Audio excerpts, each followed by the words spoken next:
What's going on, everybody, and welcome back to another episode of the Dark Avenger comic book review live. So we're gonna bring up the chat real quick before we start here. And we are officially starting the new year off. The new format has officially taken control as of right now. I have some great news. I'm going to start the show up with it. I'm not even going to wait till the end because I'm so excited because we did it right before the show. Guys, you know that we always like to show stuff. I'm just going to show the back. On Mike's iPod. Mike's iPod's about what? How big is the screen? 3-4 inches? About that much. We just ordered, or Mike just ordered, I should say, a tablet. Yep. So hopefully by this time, this episode, next week, well, not this episode, this series, starting next week, we should have a 10-inch laptop screen to show you guys our books. It'd be bigger, better to see. You have it right up close and personal. So it's going to be big. You can't miss it. Yeah, it'll be big. At all. You cannot miss this. That's right. So Mike's going to have to go looking for the covers instead of taking pictures off the computer and email them to himself and find a way to get them on. We'll figure out how we'll get them on. No way. Isn't there a way you could just... Probably. We'll figure it out. We could just go. We could. We'll figure it out. We're going to figure it out off air. We're not figuring this out on air, but the good news is the tablet is ordered. And as a matter of fact, it was on sale this week. You buy that, and for, I think it was $11 tax, we get a free, you can attach the tablet to a keyboard and mouse, so it's like a mini computer. So it's great. It's a Windows 10 Fusion 5, if you'd like to look that up. You're welcome to. It got very good reviews. It's one of the best Windows tablets. I hope so because me too. Because the only other thing that got a high rating on Amazon, surprise, surprise, is the Kindle. No, Kindle Fire. Yeah, go figure. But it's okay. So we'll let you guys know. We'll test it out. We'll maybe do an unboxing of the channel, and we'll test it out. Do a couple of things, maybe video wise. But without further ado, yes, let's get into that was the intro for this week. That was the intro for this week. Let us get into this week's comics. So, when were the comics for this first week of the new year? What date were they released? They were released on January 3rd, 2018, the first week of January, and the new year of 2018. That's right. Now, I just want to make sure, did a certain book, it just hit me. I want to make sure. Yes, it did. Okay, good. Okay, I got everything. I want to make sure. This is a whole new format for us. It's all going to be digital. There are no physical books. As a matter of fact, because of the snowstorm plus the new year, books were shipped late because of the new year. And, of course, with DCBS moving to DCBS's move, ever since they moved to this new state, their shipping has been just as bad as Midtown. I mean, who knows? We might actually end up going back to Midtown at this rate. I don't know yet. I mean, it's a possibility. I'm not 100% sure. Don't quote me, but DCBS does still have very good prices. They do. That's why we should stay. Probably will. 99.9% will. If we have anything extra, we'll get it from Midtown. Well, yeah. And so, number Justin was the storm, so that slowed everything down. Justin's in the comments. What's up, guys? Here I'm watching the championship game. Oh, awesome. Who's playing? The championship of which sport? Which sport got championship Hockey? going on? No, I think no Super Bowl. No, that's Sunday, and that's Sunday. Yeah, maybe it's hockey. Maybe I don't know. But anyway, we're gonna get into this week's books now. Did you read this book as well? Oh, I didn't really get. Oh, I did. But it's all the way from Argo Comics. It did not come out this week. It was actually released last month because it's the Law and Order Christmas special. By Dan Sin. Now, for those of you that know on our wall, we have the Law and Order Halloween special. We're going to get the Christmas special maybe when we see Dan next time, and we're going to get the Christmas special to put next to it or around it. But the Christmas special is Law and Order once again. I really enjoyed it. It was Georgia versus Alabama college football. Okay, college football. Nerd Division is in the house. What's good, buds? Got it. Just now. Yes, our first book. Nerd, it's great to have you back, my friend. So, Law and Order's Christmas special was awesome. It was hilarious. It had some great moments. Artwork was perfect. I will say that. So there's a robbery that goes on, and it's this little guy from Sorority of Power. I thought you would have read this because it was Sorority of Power. I don't know who the bad guy was because you had read it. But anyway, he ends up stealing some stuff, and she's chasing him talking about all throughout the town. And I love this one part where he's like, "It's too bad we're not on the same field or any other different situation. I'd love to have you as my girlfriend because of the height thing." I love how that played into a lot of stuff. There was a Santa Claus scene. There was a Christmas play scene. It was hilarious all the way up until the end, where obviously Lauren got her man, and I really enjoyed the issue. It was a fun Christmas special. That's what Christmas special should be. Absolutely. Pinup section in the back was really wow. I will say there were some really great guest artists that did pinups in this issue. I would recommend it. It's at argocomics.com, where you can go on indieplanet.com and look up Argo Comics, but you can go right to Argo Comics, ARGO Comics, COMICS.com. And there you go. You'll find not only Law and Order, but you'll find Argo 5, you'll find Sorority of Power, and you'll find the Argo Comics Anthology. And now there's also the 2-for-1, I believe it's called. It's leaving my mind. The one he's doing right now with the crossover. Oh, the is it? Who was it? The wow. I have the title of it. Hold on. No. We're gonna get this right live. Double Shot. The Argo Comics Double Shots. There we go. We got it right, people. We got it right. Now that I'm done with Law and Order, what's up, Tevia? How's your night going? Night's going great, man. Just started the live show. So we are actually just going through our books, talking about books. And now, moving up Argo, we're going into this week's books. Teenage Mutant Ninja Turtles Universe, issue number 16, right? 18. This, guys, I'm going to spoil it for the whole week. This is my worst pick of the week. What? The artwork in this book was awful. I could not read. The turtles are back in the books. I was like, yeah, turtles, yes, back in the book, finally. I don't know who they... the artwork was terrible. I couldn't deal with it. After a while, I just could not. I hope to God that they... I mean, I thought I didn't like the art from the second volume of TMNT. This trumps that.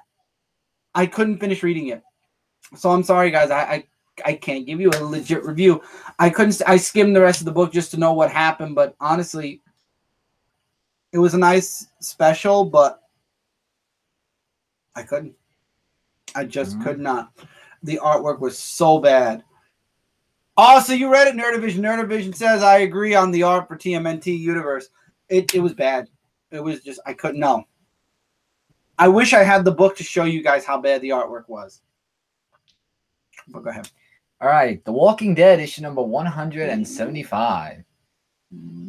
So in this issue, we get introduced to a new character. You know, like how we got introduced to the governor and Negan. Well, this one's a new character, but he comes out to be like an anti-hero. Like, I can't remember like what his name was. And he has these group of armies who are actually like they saw Michonne and all the other groups that were there as the people that weren't on their side. But then he actually took them in to bring them back to his community. And his community is actually a stadium where they have thousands and thousands of people there, like I think 50,000 something people, along with the names who have been on the wall. And it was like really, I don't know if I should be on trust with this guy or something, this new character. I really just can't believe the name just slipped off my tongue or something. But man, though, it was really something with this issue. So I'll be definitely looking forward. Oh, and in the end, someone was actually looking for Michonne as saying, have you seen my mother, Michonne? Wow. So that was something now, else. To answer to Tevia says, I never read TMNT. Tevia, you really should. It's really good. This faction looks like, oh, he's talking about them for you. This faction looks like the government. So it's basically like that. Yeah. Mm-hmm. And then Nerdivision says the Ninja Turtles looked like finger. Yeah, that's a good one. Like finger and thumbnail puppets. Yeah, fingers and thumbs. It looked like somebody literally just drew a finger and then put a face on it. That's true. Thank you, Nerdivision. That was a good way of putting it. Horrible. It was terrible. I really wish this is the only time where if I really had to defend how horrible the artwork was, I would, if I had our physical books, even though we're going all digital, I would show you guys this artwork at least, because it was, look it up. There have to be preview pages out there. Paper Girls issue number 19. I enjoyed this thoroughly as well. Unfortunately, Chris the husband meets a very sad end by the end of this book. We think. I'm not sure if it's gone, if he's gone, or if it's just the way the time thing is going. But what's up, Ryan? Ryan's in the comments. I dig Paper Girls. They're being chased by. We get to see the older. Oh my God, I forgot her name. I'm never gonna get these girls' names. I'm finally just narrowed it down to I'm never gonna get the names right. And we also got Alan in the comments. Someone said Ninja Turtles. I have been summoned. Dude, I'm Ninja Turtles. You're Godzilla. And also... But I just said Godzilla, so you've been summoned. And Blade's here, too. That's Ryan. Yeah. I said hi, Ryan. Oh, you didn't? Oh.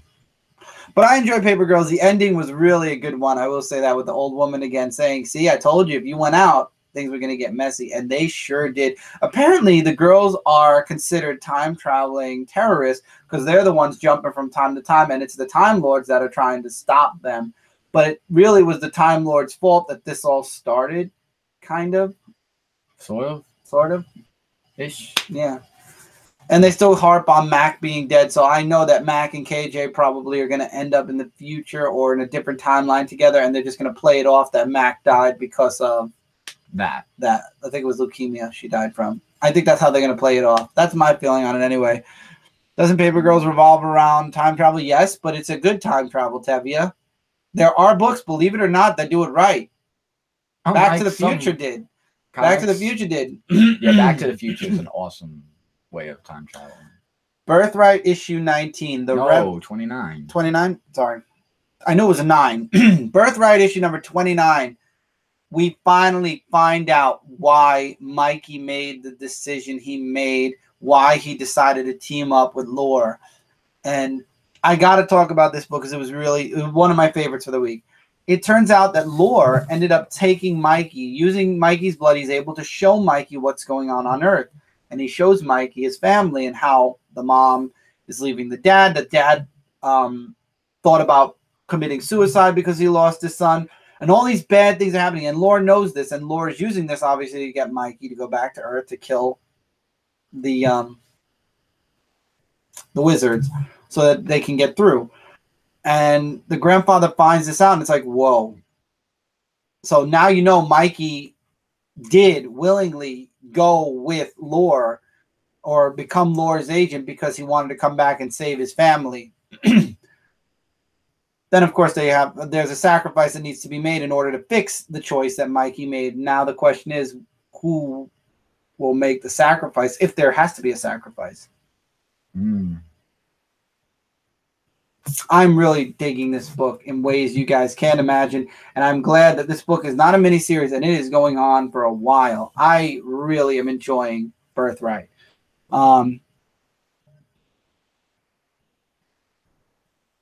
Lore didn't manipulate him. Lore showed him the truth, and the truth is what got Mikey to say yes.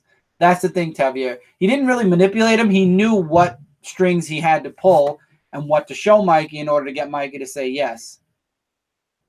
I don't think the mom. I think it might be the grandfather. Now, I've got 2 mentions. We're going into the big 2. First one is Rogue and Gambit, issue number 1. It's a miniseries. I enjoyed the back and forth with Rogue and Gambit. I like how they examine their relationship from being lovers to haters to friends and teammates and whatnot. And they end up getting put on this mission by Kitty. And I like how there was a funny part where Rogue is like, Deadpool kiss is really good for a person without a face. Read the book to find out what that means.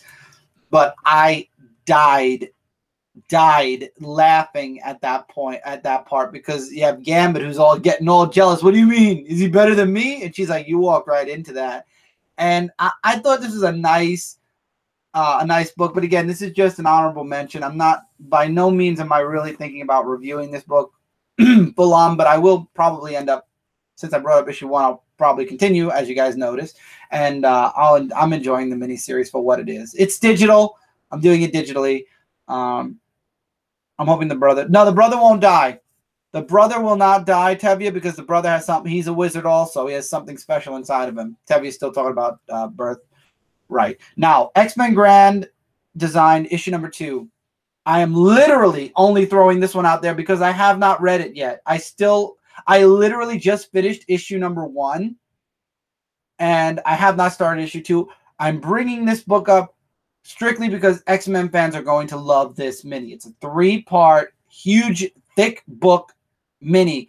I am enjoying it. Jesse is in the comments. JLS Comics.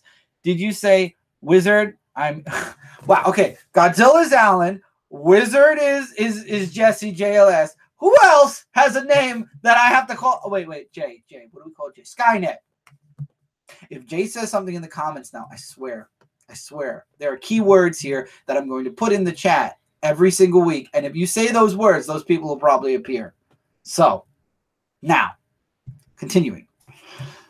Iron Fist issue number 76. This book was action-packed. I enjoyed it. Iron Fist and Sabretooth fighting off against Chao Sin and his people, mostly Chao Sin's people. You've got Sparrow fighting against Chao Sin to protect Kunlun. And then finally you got Danny, who shows up and wants to fight Chao Sin, but Sparrow tells him no. He gets the book of the Iron Fist back and then disappears. I really got to say, I am enjoying this book. Maybe it's because I moved to digital. I don't know. Or maybe it's just this issue, finally, things are picking up a bit. But I'm on edge with all Defender books because we know Defenders are going. We know Luke Cage is going. The only ones that we're unsure of are Jessica Jones and Iron Fist, because Daredevil's going to stick around. Daredevil has a very strong story going on from what I hear. I'm not really interested, but Daredevil has a good story. So I'm on edge to see if they're actually going to end. I don't think they will, though, because actually, no, but Jesse was talking about this Friday, which was episode 425, whereas it is doing a crossover with Doctor Strange for Damnation, so we might actually be losing Iron Fist possibly after Damnation. I won't be reviewing Damnation, so I won't be reading or reviewing Iron Fist for those 2 or 3 months. I think it's 2 months. 2 months worth of Iron Fist and Scarlet Spider. So unless they're self-contained stories, I will check it out first. But if it's not self-contained, I'm not getting into that whole event. I don't want, and I don't read Doctor Strange. How are the X titles? Never picked up any of them yet. Waiting for them in the dollar bin. Daredevil's great right now. The Mayor Fist story. Yeah, I've skimmed the Mayor. Yeah, I've skimmed that, and it looks really, it looks interesting for me too. I am checking it out. I'm skimming it at least, Justin, digitally. I'm good. Oh, and then they're saying good. And we got the Prince, the uncanny Kyle Walker in the comments. What is going on, Kyle? How are you doing in the future? For him, it's tomorrow. For us, it's today still. But anyway, Nerdivision, to answer your question about X-Men. X-Men Blue, I'm really not digging right now. I believe that will probably end up in the dollar bin in about a year, give or take. I don't know anymore. When people say when do you think things will be in the dollar bin, I have no clue. But X-Men Blue, I'm not really digging as much. Astonishing, which we'll get into, is in. Well, you know what? We're talking X-Men because here's X-Men Gold, but I will say X-Men Blue at least. X-Men Blue, I've not been digging. X-Men Gold, this is issue number 19. Can we please be done with this arc already? I'm done. I'm really, really done with this arc, with the X-Men in space. They killed, spoiler alert, they killed the alien SOB that ended up on Earth.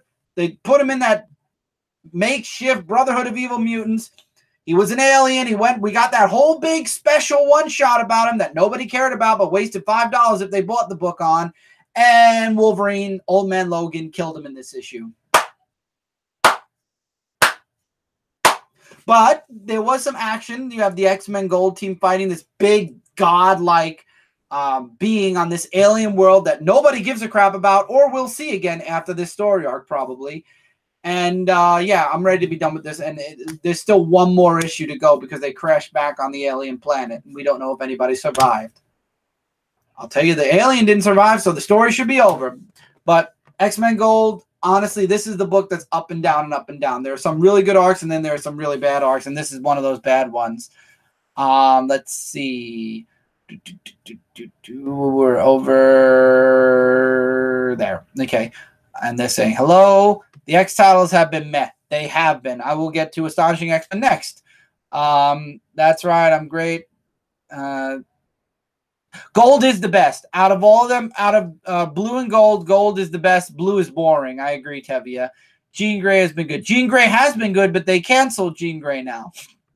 That's the problem, Kyle. They canceled Jean Grey. Cable, I can't get into Cable. Cable, I heard, is a fun book, but Cable's not a character for me. However, Astonishing X-Men issue number 7. I thought I'd be dropping it. I really did. With the, what is up, Bobby? I'm going to say hi to Bobby before I start. But Astonishing X-Men. So Phantom X willingly gave up his body for Professor X to come back. Now, remember, though, this isn't Professor X, the Professor X we know and love that died because of Cyclops. This is a Professor X who was trapped in the astral plane for hundreds of years, trying to find a way out. So his mind might be a little messed up. I will say that the writing in this, the way Professor X is, his personality is different, and you feel it when you're reading this book. He's giving gifts to everyone, and this is what kind of threw me off with X, because he doesn't even want to be called Professor X. He wants to be called X. He gives a gift to Archangel. He gives him back the ability to control himself. He's able to control himself in his Archangel form or as Angel.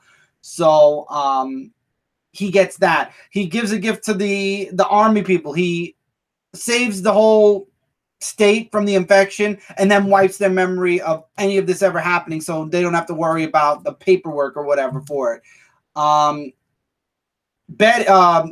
actually goes into not Psylocke. No, yeah, Psylocke goes into the astral plane to talk with Phantom X to make sure that he decided to stay there and let Professor X take over his consciousness. And he's like, yeah, I'm very happy here. And she's like, Professor X could be just mentally making you think that way. He's like, yeah, but he was always a better man than me, so whether I made it or not, the better man is out in the world right now. That's kind of lower pick for me as far as the X-Men as well. Astonishing, I'll stick with this arc. I'll see where this arc is going, because now apparently somebody else came back. I'm not going to spoil the last page, but somebody came back with Professor X, and we'll have to see where things go. We really will. So, there. All new Wolverine is awesome. That I agree. Rest in peace, Guardians. Yep, Guardians are gone. I love all new Wolverine. We know that. X-Men Red, I'm excited about. Iceman has been rubbish. Iceman, I will agree with you, first of all, Kyle, about X-Men Red. I'm looking forward to that. I am buying the first arc physically, but obviously I'll be reviewing it digitally, but I'll be buying it physically. After that, I might trade paperback the arcs for X-Men Red if I enjoy it. Now, Iceman is a title that never should have been made. It was crap since the first issue. Nobody cared. It all focused around something that didn't fit for the character to begin with, but the writers and the Marvel Corporation wanted to make it fit. So they decided, let's make a series about it so that maybe we can make the puzzle piece that doesn't fit right fit a little better, and it failed. And now the world is all up in arms and pissed off because not only is Iceman canceled, but a bunch of other books with people of different ethnicities or female leads are being canceled. And guess what? Because Marvel wanted to be so diverse in 2017, and now they're like, maybe we made a mistake. Let's take them back and try again some other way. Now people are pissed off because you're taking away all the books at once. Dumb move. But you know what? I'm going to save a little bit of that because we will be talking about it tomorrow on Frontline Live, 10 p.m. Eastern time. Be there. Comic Frontline on YouTube. But anyway, Marvel did do a lot of diversity, and now they're trying to fix things, and we are talking about Iceman. Iceman is on the cancellation block. He is not coming back in March. I could care less that he's not coming back. I did not like the series. I did not support the series. If they would have somehow found a way generically to make the character, not generically, if they would have found a way to put hints down or something, not literally, he's gay. Oh, okay, I'm gay. I just never wanted to say anything. If they would have done it in a more generic way and not like, oh my God, it's just a revelation, it doesn't fit Bobby. It fits Angel more than it fits Bobby. But that's beside the point, and I'm not going to get into this whole debate because some people agree with me and some people disagree with me. So it has nothing to do with that. I just thought the whole series was rubbish anyway. Very few X-Men solo characters can hold a book. Wolverine can. When there's not 4 titles that are Wolverine. 1 Wolverine title, Wolverine can.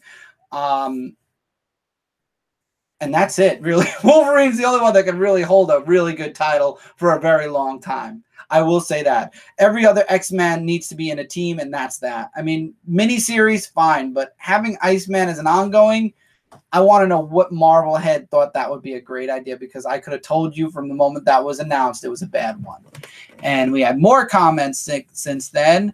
I get the feeling, too, Tevye, that it's not Professor X. We'll have to wait and find out. And the Nerd Division said, didn't that happen to Professor X's sister, Cassandra Nova? I'm not sure.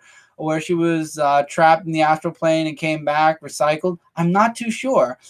Bobby says, you guys excited for new Mutants movie? I'm not really a movie person, Bobby, so for me, I'm okay with it. Agreed on Iceman, says Tevye. I didn't know Professor X had a sister. Nerdivision said, it feels like Iceman is only good. It's true in a group, not solo. That's very true.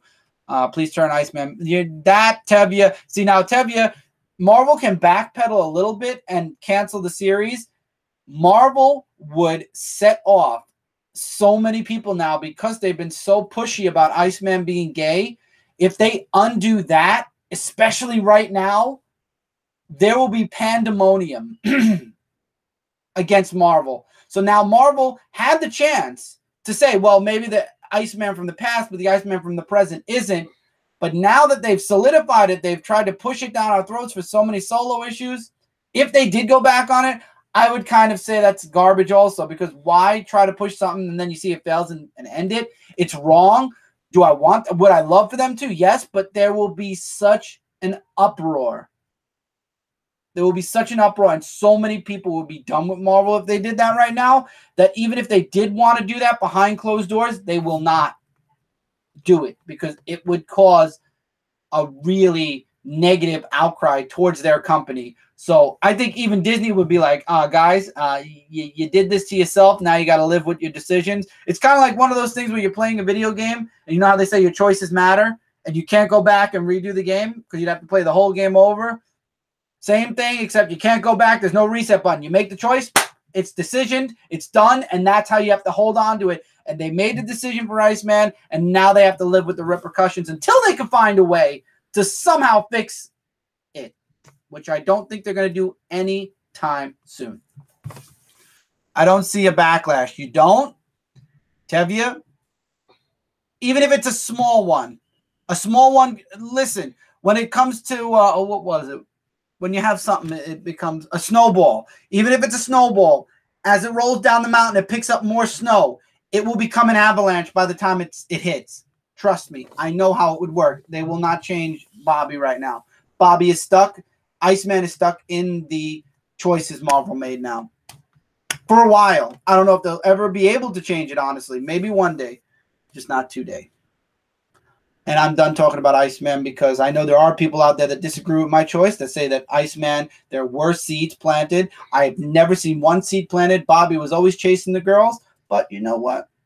Okay, there were seeds planted for you, not for us. And while I'm not a super hardcore Iceman fan, at the same time, I am hardcore in Believable Story. And that was literally done for the shock factor and to be like, look, Iceman's gay now. And that doesn't mesh for me. But I'm done. I know you've been. I hear you breathing. Go ahead. No, because I'm trying. I want to get a review at least. And a bad and poor choice to make him gay. Agreed, 100%, Kyle. All right, Phoenix Resurrection, issue number 2. Continuing on the whole. It's a weekly series, isn't it? I think it is a weekly series, because last week I reviewed issue number 1. So for this issue, we have Jean Grey, who meets up with a guy named Eric, and he's a very interesting character that actually talks to her about like some things that they probably have seen or heard that's been going on. And then you have the X-Men Corporation, where they're talking about how they could look into this research a little bit more with Phoenix. You have Cable, who does that machine that Professor X uses, like that mind control thing that could like read people's minds. And he finds something, but it's like too powerful to actually grab all that data. So with that,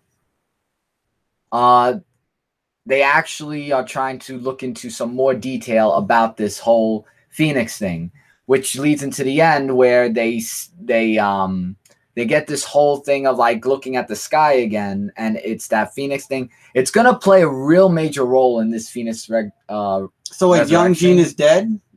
I'm guessing so, because I don't see there being, because everyone's saying Young Jean is dead, but then explain how she's with Scott and that, and explain also X-Men Blue.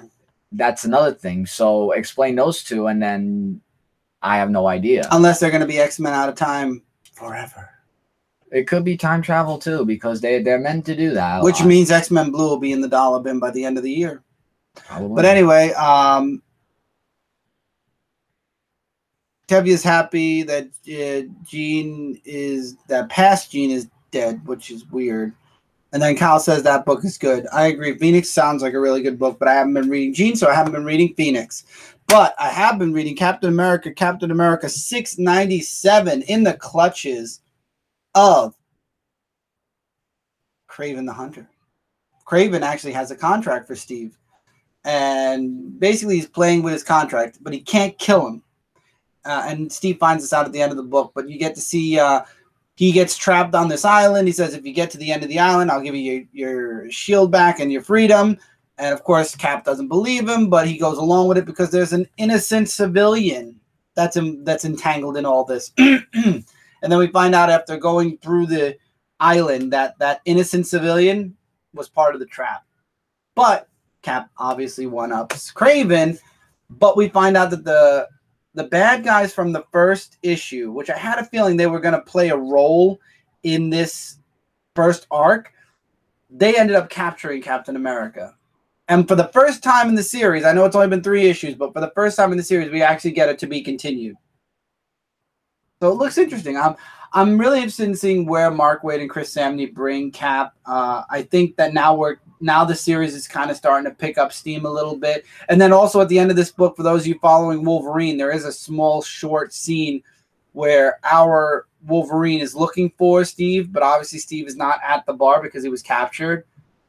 So it is playing. They are putting those Wolverine scenes in. I don't care. Nobody asked me about Countdown to Infinity. I'm telling you now, only reason I'll even be looking at that book is for Frontline.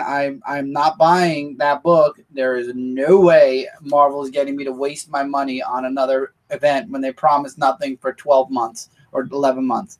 They're really rushing these Phoenix books, possibly to make money on the variant. Maybe it's quite possible. I'm not sure. It says, Tevi says she got incinerated by Phoenix. Why can't Kraven fight? I don't know, man. Go ask Slott. He's writing Spider-Man right now.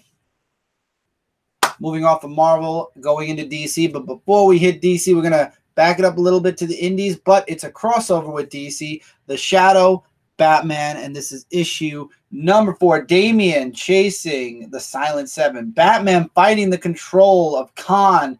And unfortunately, while he is able to fight the control of Khan, he's able to be knocked out while he's fighting Khan. And Khan ends up taking the Shadow and destroying Wayne Manor. So now we've got Batman stitching up Alfred, trying to figure out where Khan took the Shadow. You got Damian, who ends up confronting his grandfather by the end of this book, who's working with Khan and the Silent Seven. And now you've got the Shadow at the mercy of Khan. This is going to be it's going to be interesting to see how this ends. I do like this crossover with Batman and the Shadow. I would definitely be recommending this. Anybody who's a pulp fan of the Shadow, anybody who's a fan of Batman and Batman's crossovers, this was a great crossover. Now, I don't know why, but Batman White Knight issue number 4. Oh, 1 minute. You really excited for Batman Origin? I have no clue what you're talking about Batman's Origins. I have no clue what you mean, Bobby. Explain Batman Origin, and then we'll go from there. But I did not really care for this issue. You've got the second Harley becoming the new Neo Joker to find a way to get Napier to let Joker out again. You have Batman kind of being like the relationship between Batman and the GCPD is deteriorating almost to nothing.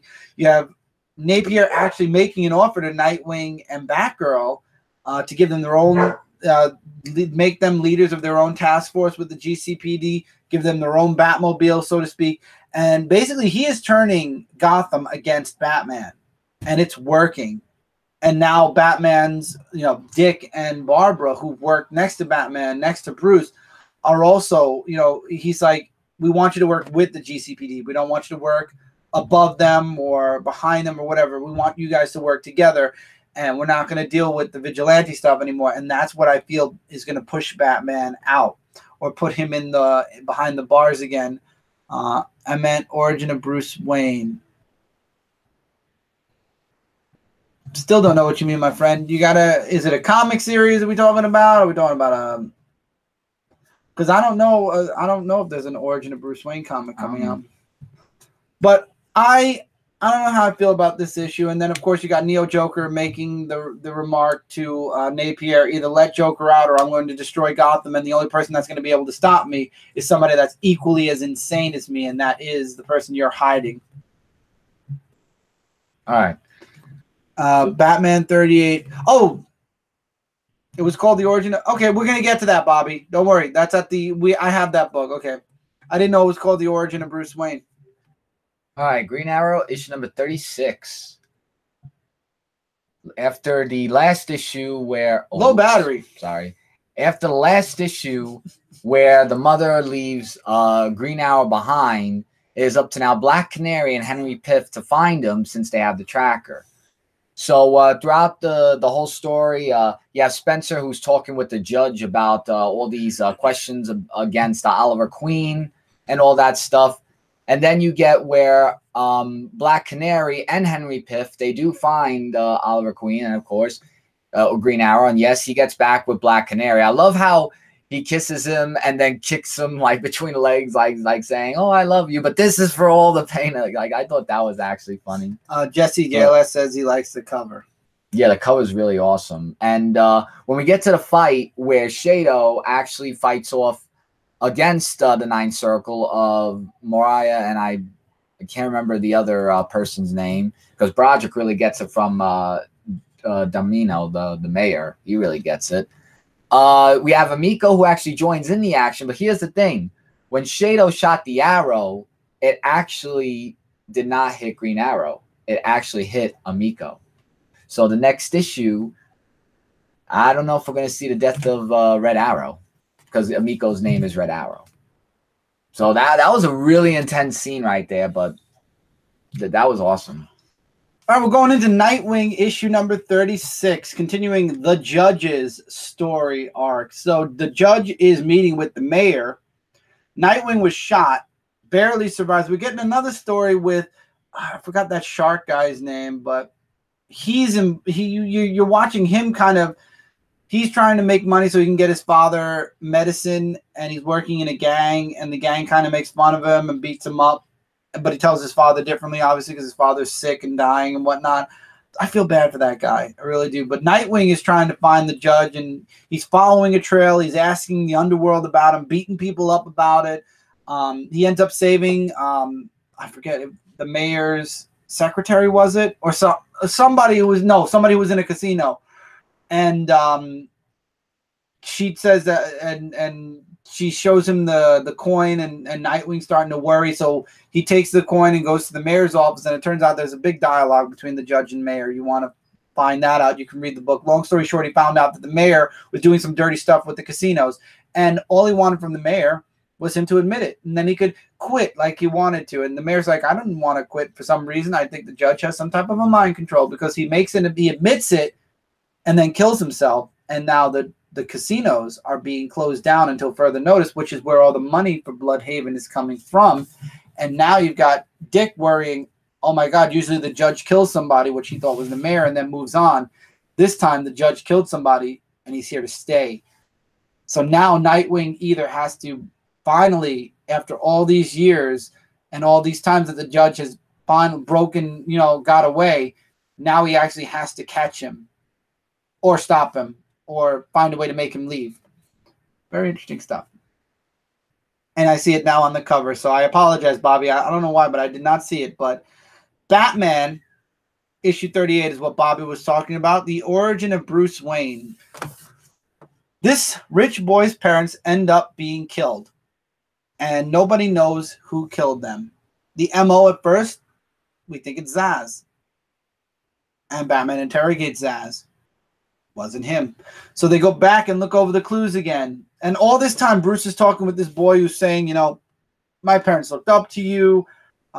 They always, you know, I always said if anything happened, I want to be like you. Like, how did you deal with your parents dying? How did this? How did that? The next clue pointed possibly to Two-Face, but then Batman's like, wait a minute. And he does the math. I don't want to spoil how he does the math, but he does the math and he's like, it can't be Two-Face either. But then he takes the math and he puts the math to an address, and it takes him to the boy's butler, who admits it. He admits, I killed them because I wanted their money. Thought to be case closed. Everybody's happy. Yay, you know, the bad guy was put in jail. Now Bruce is going to kind of try to find a way to mentor this boy, you know, get him through losing his parents or whatever. But then something happens, and Bruce is like, wait a minute. Through having a conversation with Selina, he's like, but it was almost childish the way the person made it look like Zsasz or Two-Face. And lo and behold, it was the boy who killed his parents. And, of course, the butler admitted to it finally after being threatened again by Batman. And, wow. That was a twist. And he's like, I want to be just like Master Bruce. I'm Master Bruce. And he's even carving his parents' name off the tombstone and putting Martha and Thomas Wayne on it. The kid was nuts. And Batman's like, you're crazy. You're absolutely insane. You killed your parents. You're just a rich boy with dead parents. And he's like, but isn't Bruce Wayne the same? Oh, no, he said you're just a boy who lost his parents. He's like, but isn't that all Bruce Wayne is? And you see Bruce is starting to like go like, wow. But he didn't kill his parents, so I don't understand why Bruce would kind of be questioning himself, because it was very different. But it was a dark book for sure. It was wow. It was definitely wow. I was kind of taken back a little bit by the topic, by the one-shot story. What a way to enter Batman into the new year. But now we go into the last book of this review, and that is Superman issue number 38, Super Sons of Tomorrow, part 3 of... Oh, wait, no, part 4? Part 4. Part 4 of 5.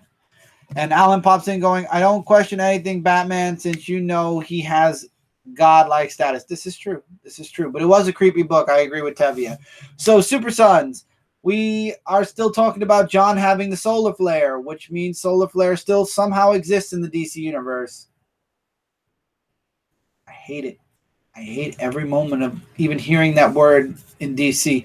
But anyway, Starfire, Aqualad, and Kid Flash try to reach out to Damian and John, and they find them in their little fortress of solitude underwater that Superman and Batman created for them. We've got Tat Comics. What is going on, my friend? No worries that you're late. It's always great to have you pop in and say hello. Hopefully you're having a great new year, my friend. It's better late than never. I always say that. Boo, no solar flare. I agree, Jesse. Bobby, I hate it too. Everyone hates it. This is one of those things where it's like you created this superpower for Superman last year or the year before last, and it was the dumbest, worst thing you could do for Superman. And you had a chance with Rebirth, when you did Rebirth and you gave Superman back, you gave us back the real Superman. You had a chance to kind of ignore that ever happening, erase it from history, and it's still there. Fine. If you have to have it there, but do not use it. Do not ever, ever, ever let Superman use it again. Or if he does use it, it doesn't take away his superpowers.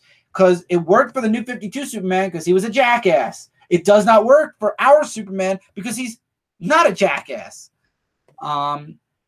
Thanks. Nice book in the background. Thank you, Tat. I appreciate that. We also have we made a new robe for all the retro figures from the Marvel Legends wave. But into the book now. So The ones that want to help John and save him and not want to kill him, like Savior, aka Tim Drake, Batman from the future of the Dark Titans time, they want to actually help them. And John actually says, we have to go find my dad. He's at the fortress. That's the best way. So the only way to mask them from Raven is to knock them out. So John knocks Robin out, and then with the help of Kid Flash, knocks himself out. They end up at the fortress. They find Superman in that, which now this doesn't make sense. He was in a red kryptonite encasing. Now, red sunlight, I'd understand. Red kryptonite does not take away Superman's powers. That's blue kryptonite. Or it was another kryptonite. Red kryptonite is supposed to mess with their minds, not with their powers.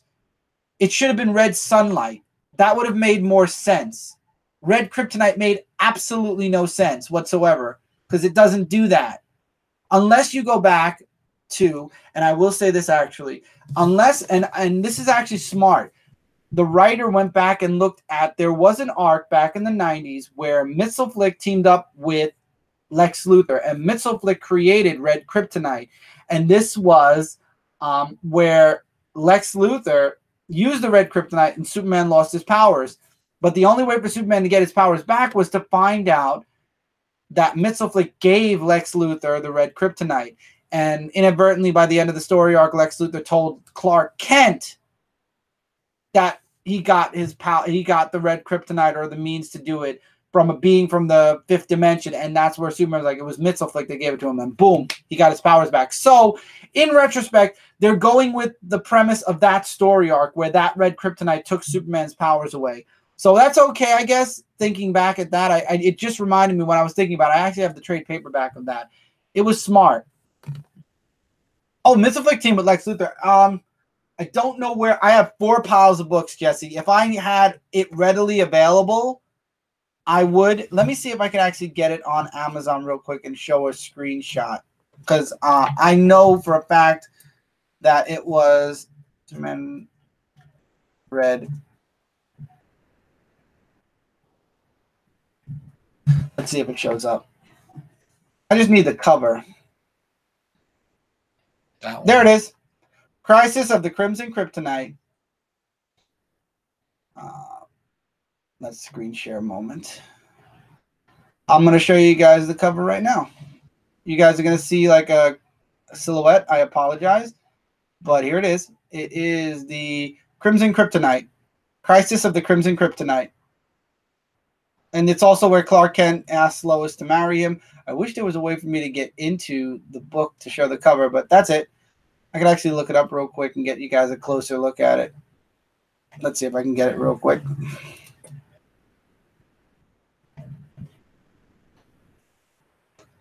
But yeah, these are the parts of it. That's one issue where he had they gave him a suit. Another issue. And then there's Mxyzptlk in the red kryptonite. Oh, there you go. Teaming up with Lex. Yeah, it happened. Oh, no, that's an older Superman. But that's the this is the issue. That's what it looks like if you're looking for the trade. So, closing that off now, coming back here. It was a good story. So, John finds Superman, and Superman's like, you can't come near me. I'm full of red kryptonite. You'll lose your powers too. So, he ends up having Aqualad drag him underwater. And, of course, John loses his cool. And because he's half human, half Kryptonian, his solar flare is different. It's run by emotions. So, he starts the solar flare up. The Titans of Tomorrow, of the Dark Tomorrow, show up. And the Teen Titans, Superman, and the Dark Titans end up teaming up to stop John, which I like that. This is one of my favorite books. Can you tell? Because I'm talking about it so much. And I love how Connor comes in.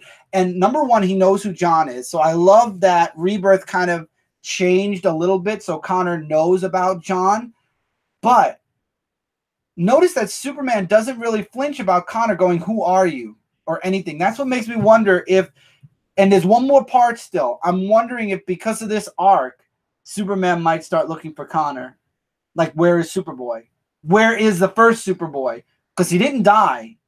So where is he? But anyway, him and Superman team up. Man, it felt so good to see Connor.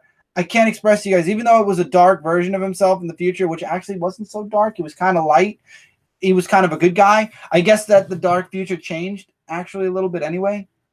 So it was kind of good. But anyway, and they teamed up. They saved John. And what happens is, spoiler alert, Tim takes away, because apparently John separated from his solar flare. Permanent. So Tim took the solar flare and jumped into the multiverse with it. So he's traveling throughout all of time and space now, and he took away the solar flare, so nobody's going to die now.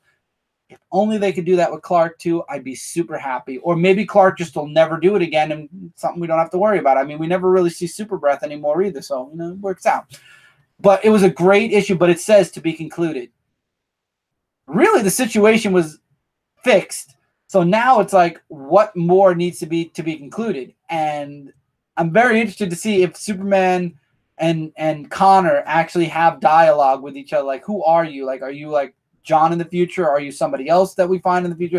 And when Connor's like, you don't remember who I am, and I'm excited for Super Sons. You have no idea how excited I am to see that book, and I'll be so disappointed if they don't even drop an inkling of the return of Superboy. I'll be very, very upset if this does not start the quest to find Connor Kent.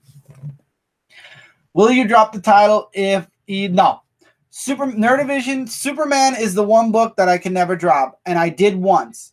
When New 52 happened, I think I dropped it right before what was it? In Ra We Trust or whatever. No. It wasn't that one. I'm sorry. It was the other one from Krypton. I dropped Superman. Point being, I dropped Superman for 4 months. And in the 5th month, I'm like, I can't do this. Even if I don't read it, I have to have it. I have to, it's the one series I said I'd never drop. So I went back and I bought every single issue, including the specials I missed. And I said, you know what? I'll ride out the storm. Eventually, it'll get better. And it did. It did. So, you know what? In the end, I'm happy about it. But Nerdivision, to answer your question, no. I'll probably never drop Superman. It's like Mike Spider Slayer and Brand and Jay. Well, Jay doesn't drop any book unless it's horrible. But Mike Spider Slayer will never drop Amazing. Brant would never stop reading Amazing. Superman is my book that no matter what, I will ride out the storm until things get better. So the Wolverine figure. Yeah, this figure was very hard to find. I got very lucky. I got very, very, very lucky getting that figure. In Smallville, Red Kryptonite, it made Clark wild and rebellious. Exactly. That's the way Red Kryptonite's supposed to be. Love Smallville. Who didn't love Smallville? It was great. Yes, Bobby, I still get physical copies. You probably weren't here last week or the week before when I mentioned that we are doing an all-digital review from now on. I do still get physical copies of some of my books. Obviously, the list was cut a bit. You can go check out my blogger, and it actually has a list of all the books we were getting physically last year and what changes are being made to our physical pile. Also did... Okay, Supergirl. Yeah, but John's never going to do that again. It made me happy with Connor and Superman teaming up as well, Tevia. Can't wait to talk about Connor and John teaming up, if that ever happens. The Hive Queen.